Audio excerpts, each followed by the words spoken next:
These are the worst power cuts in 16 years, leaving large parts of South Africa without electricity for 10 hours or more a day.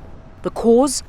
Old and badly maintained infrastructure, poor management and allegations of corruption at the state-owned energy utility Eskom.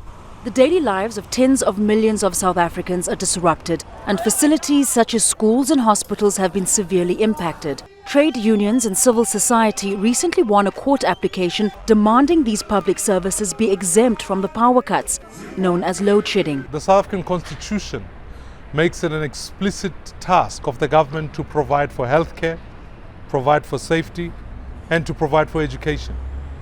It's clear that when you don't have energy, you can't deliver on that.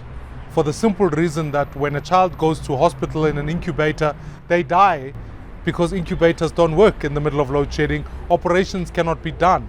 Say crime is increasing during load shedding because the police simply don't have the equipment to deal with crime at the time of load shedding.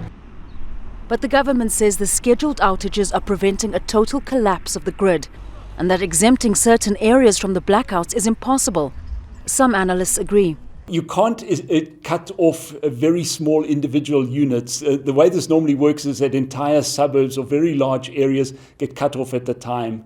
If you wanted to go to a much lower level, you'd need far too many people to do that. You'd need to go to almost every house and switch them off. So practically, it's just not possible.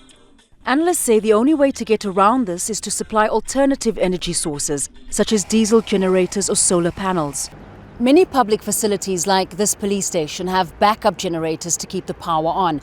But analysts say the government can't afford to assist all facilities with alternative energy sources, and certainly not within 2 months. The installation would require long-term planning and a lot of money. With the deadline to abide by the court ruling fast approaching, the government says it plans to appeal the judgment to keep power cuts in place. Fahmida, Jazeera, Johannesburg.